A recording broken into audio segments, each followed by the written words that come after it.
क्या अब आप हाई कोर्ट के विषय पे जो उन्होंने खारिज करा है, अब इस पे भी चुप्पी बनाए रखेंगे या कुछ बोलेंगे? यहां पे आपकी जो मीडिया टीम है कांग्रेस की, या आपकी समझ लें मुख्यमंत्री जी, वो चलाती है काका जिंदा है। अब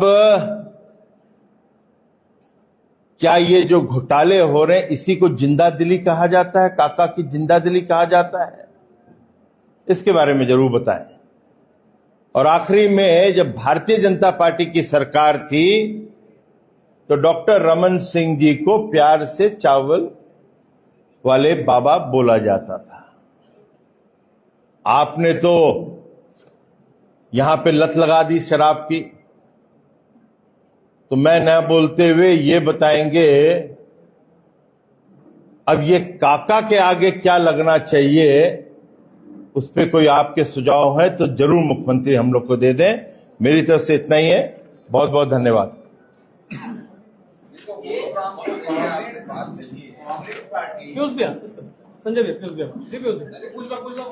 संजय भैया, कांग्रेस पार्टी आपके शराब घोटाले पे ये कहती है कि ये पूरी पॉलिसी जो है आपकी सरकार ने, रमन सरकार ने बनाई थी, और पहले रमन सरकार ने भी इसमें घोटाला किया।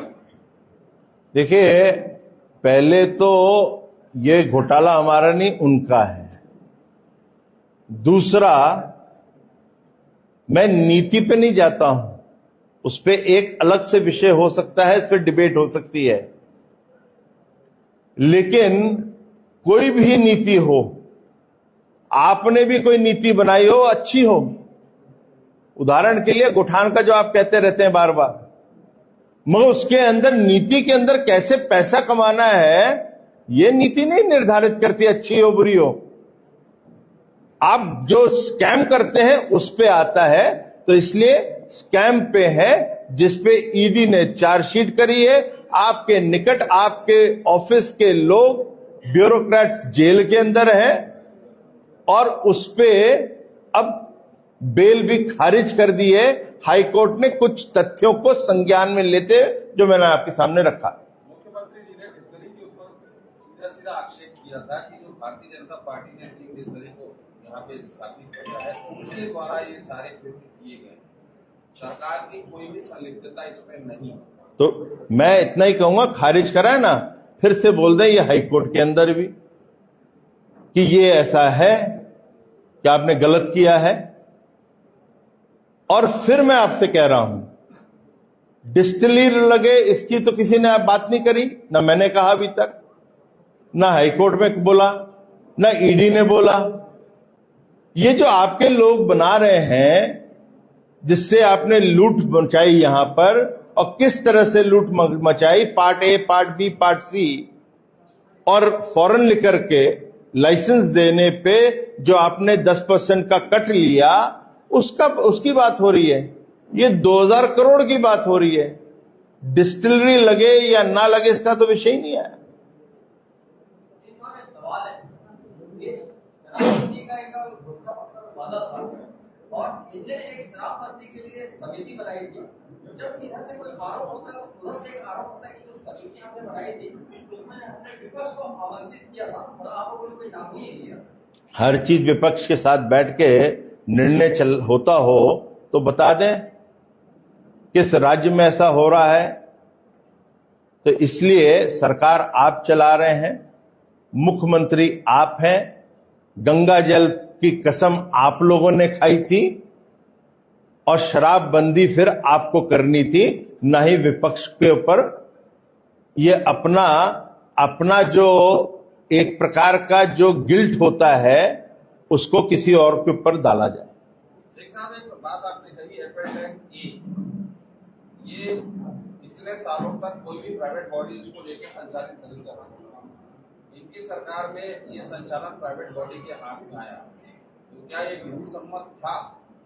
ये एक अलग विषय होएगा, मगर इसके अंदर देखना पड़ेगा जो कानून जो है, आबकारी नीति जो होती है, उसमें क्या लिखा है। मैंने उसको पूरा पढ़ा नहीं है, इसलिए मैं आपका उत्तर नहीं दे पाऊंगा। और क्या अधिकार है जो कॉरपोरेशन बना था उसको क्या अधिकार दिया गया है, क्या वो इस प्रकार की नीतियां ला सकते हैं, तो इन सब चीजों को देख के ही होएगा। मगर 2 मिनट के लिए माने वो सही भी है तो 10% कट लेना, जिसका खुलासा जजमेंट के अंदर है, इन लोगों ने खुलासा किया है नाम के साथ, तो उस पे बात है कि आपने 10% का उन लोगों से फौरन लेकर के लाइसेंस देने के लिए आपने पैसा लिया। किसी प्रकार का और प्रश्न है मित्रों?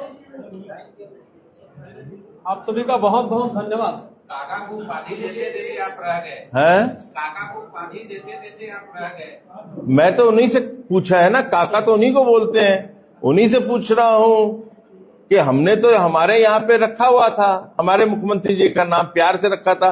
आपका भी आपके मीडिया चला रही है, अब आपने लत डाली दी है शराब की, तो अब वो काका के आगे क्या लगना चाहिए वो खुद ही बता दें। जी दुबे जी,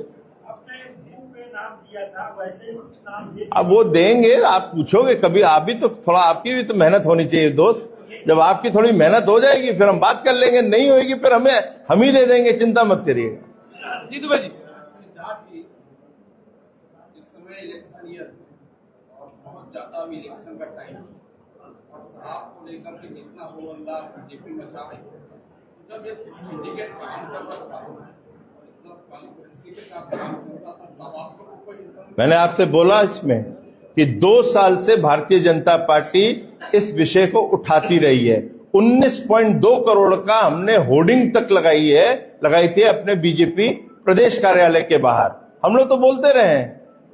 तो मैंने प्रश्न यही है जो आपने नहीं सुना, फिर मैं रिपीट कर रहा हूं दोस्त, कि हमने 2 साल से उठाया, आप चुप्पी बनाए रहे मुख्यमंत्री जी।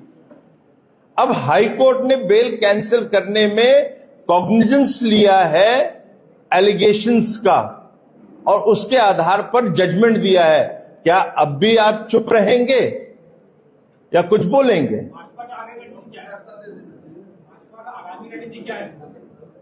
अभी तो आपसी से बात कर रहा हूं। फिर भाजपा पॉलिटिकल पार्टी है, पॉलिटिकली जो विषयों को उठाना है और करना है वो करती रहेगी। मित्र एक छोटा सा एक सेकंड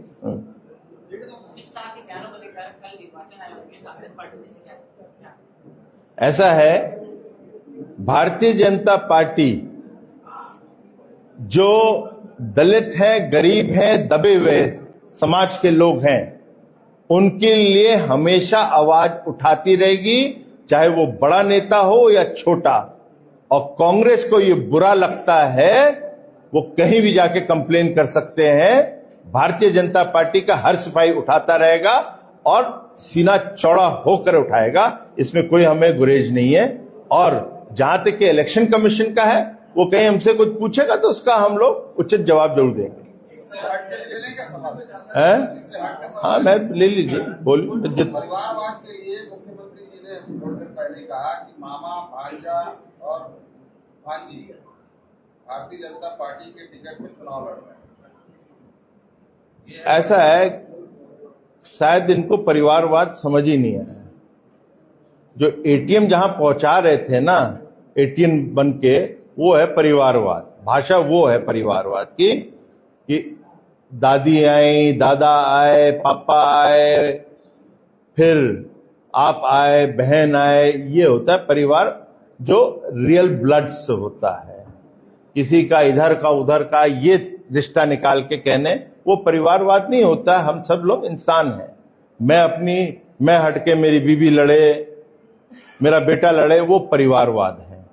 परिवार उसको कहते हैं जिसका जिक्र करते हैं अखिलेश जी हैं, मुलायम सिंह के बेटे, वो परिवारवाद है। ये इस तरह के विषय, या लालू जी हैं, वो परिवार, तेलंगाना में जो है वो परिवारवाद है, डीएमके है वो परिवारवाद है। तो इसको परिवारवाद कहते हैं। तो उस पे भूपेश जी को समझ आता हो तो जरूर उस पे बात करेंगे। सवाल है, शराब घोटाले का जो मामला है वो कोर्ट में चल रहा है। आज शराबबंदी की अगर होती है, दोनों पार्टियों ने कहीं ना कहीं वादा किया तो पूरा नहीं हुआ। नहीं, हमने कोई गंगा जल नहीं खाए लेके बैठे थे। हम लोग बैठे हैं तो जरूर बताइएगा। इस चुनाव में क्या वो मुद्दा वो अभी मैनिफेस्टो का इंतजार तो कर लीजिए। हमारा मुद्दा तो बना हुआ है कि गंगा जल लेके गंगा जल का अपमान किया आपने, क्योंकि मैं तो प्रयाग से आता हूं, मेरी तो नगरी वही है, संगम वही है। तो हमें तो बड़ा बुरा लगता है कि कोई गंगा जल हाथ में ले और उसको पूरा ना करे। तो आपने कांग्रेस में किया है, भूपेश बघेल जी आपने किया है, तो इसका दंड भी मिलेगा। गंगा जल गंगा मैया जरूर देगी आपको, चिंता ना करें वो। लेकिन गंगा को लेकर, गंगा की जीएसटी को लेकर आप भ्रमित करें, मतलब हर तरफ से आप अपमान करना चाहते हैं गंगा का। तो ये कोई आपकी राजनीति नहीं हो सकती है। कांग्रेस को इन चीजों को स्पष्ट करना चाहिए कि आप गंगा जल का समय समय पर उसका अपमान क्यों करते हैं। कांग्रेस भी कहने लगी है कि हमने गंगा जल जो टपक पाई थी वो हमने नहीं पाई। अब वो एक और झूठ, आपके पास तो वीडियो फुटेज है, चला दो, मुझसे क्यों पूछ रहे हो?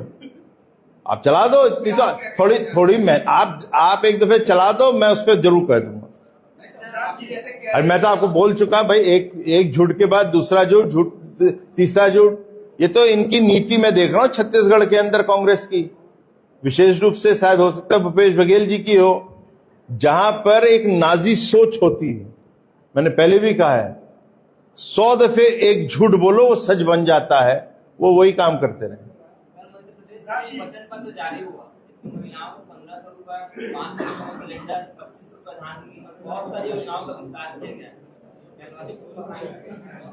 ऐसा है दोस्त, कमलनाथ जी ने जो करा है, उन्होंने एक रास्ता खोला है कि जिस प्रकार से घोटान में यहां घोटाला होता है, कहीं उनकी सरकार आती है तो उम्मीद कम है या ना है, मगर आती है तो हम भी वही काम करने लगेंगे कि किस तरह से दिल्ली के एटीएम बन जाए।